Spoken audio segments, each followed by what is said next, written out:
Assalamualaikum warahmatullahi wabarakatuh. Jumpa lagi dengan saya, Adevino, di channel yang membahas tentang mimpi. Sebagian mimpi kita adalah informasi kepada diri kita, informasi dari dalam diri kita untuk hal-hal yang akan terjadi. Sebagai contoh, beberapa tahun lalu ada aplikasi yang sempat viral di negara kita ini. Sebut saja nama aplikasinya itu Fitup. Ya, beberapa bulan sebelum aplikasi itu launching, saya diajak teman untuk bergabung. Saya lalu mempersiapkan diri untuk bergabung, dan beberapa hari sebelum aplikasi launching, saya sudah memiliki jaringan anggota lebih dari 1.000 orang. Untuk banyak jaringannya. Tetapi begitu launching, yang menggabung hanya sekitar 500 orang. Nah, yang jadi masalah sekarang, 2 hari setelah aplikasi launching, saya bermimpi membagi-bagikan daging kucing kepada banyak orang. Nah, hal itu saya sampaikan kepada kakak, dan kakak jadi ragu. Ini aplikasi, jangan-jangan ini mengenai aplikasi ini nih, katanya. Kita membagi-bagikan daging kucing kepada orang. Ya, memang orang itu tidak makan dalam mimpi itu. Dalam mimpi itu saya seperti di hari Lebaran, tapi orang banyak membantai kucing, dan saya dapat banyak daging, lalu saya bagikan daging kucing itu kepada orang dalam piring-piring, dalam tempat-tempat. Ya, ada yang sebagian ngambil, ada yang tidak.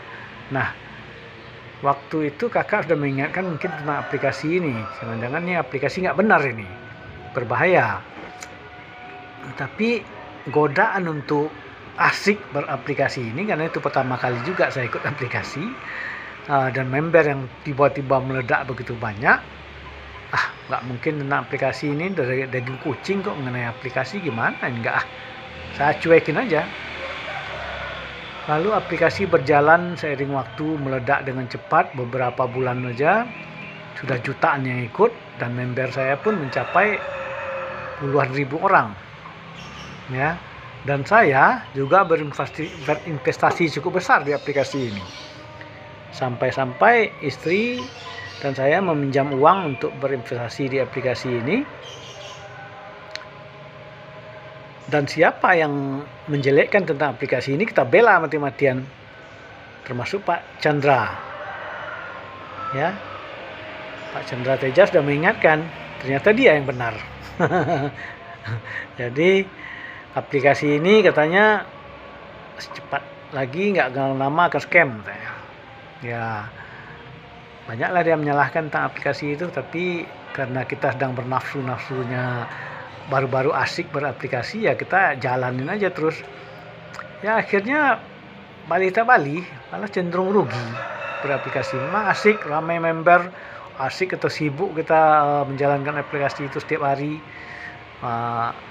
Saya sampai membeli VP orang-orang sampai 30 jutaan, dan yang menyedihkan ada kawan yang berinvestasi sampai ratusan juta, tetapi itu akhirnya aplikasi itu scam, tutup, dilarang sama pemerintah, COVID. Nah, mungkin itulah tafsiran benar kata kakak saya, tafsiran arti mimpi itu kita membagi-bagikan daging kucing. Kehalalan daripada apa itu jelas. Uang yang dihasilkan dari aplikasi itu tidak baik dipergunakan, tidak halal dia. Mungkin begitu tafsirannya. Akhirnya ya kita sering-sering bertobatlah, mengingatkan kawan untuk tidak sembarangan terjebak dalam berbagai aplikasi yang pemerintah kita belum siap mendukung aplikasi-aplikasi yang belum siap, tidak bersedia mendukung aplikasi yang kira-kira merugikan masyarakat nantinya. Walaupun teori yang disampaikan oleh aplikasi kadang benar, tetapi praktek lapangan sering tidak sesuai. Jadi mimpi kadang informasi kepada diri kita. Seperti ketika baru mulai aplikasi itu jalan, saya sudah diingatkan aplikasi ini nggak baik.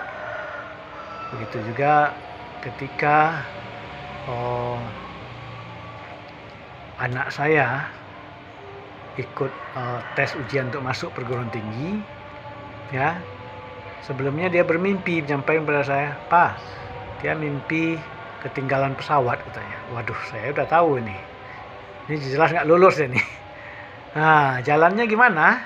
Ya kita berusaha dan berdoa, berusaha berbuat baik, melaksanakan hal-hal baik, berdoa, berzikir, memohon agar bayangan yang mimpi tadi tidak baik jadi mimpi yang baik. Misalnya tadi tidak lulus, jadi kalau kita berbuat baik mungkin bisa jadi artinya jadi mimpi yang baik begitu. Tapi ya ketika anak melapor itu, saya hanya bergumam dalam hati dan menyadari, hanya bersiap-siap untuk mencari alternatif. Waktu itu mendaftar di Universitas Andalas dan ternyata memang tidak lulus, akhirnya mendaftar di UNP. Alhamdulillah di sana lulusnya. Selanjutnya ini saja dulu, kita tutup channel ini untuk hari ini, berbicara tentang mimpi. Saya harap Anda semua bisa bermimpi yang baik dan mendapat ilham yang baik dari mimpi. Jadi sampai sini saja dulu. Jangan lupa like, subscribe, dan share ya. Beri komen yang bijak di bawah. Semoga channel ini tetap berkembang. Wassalam.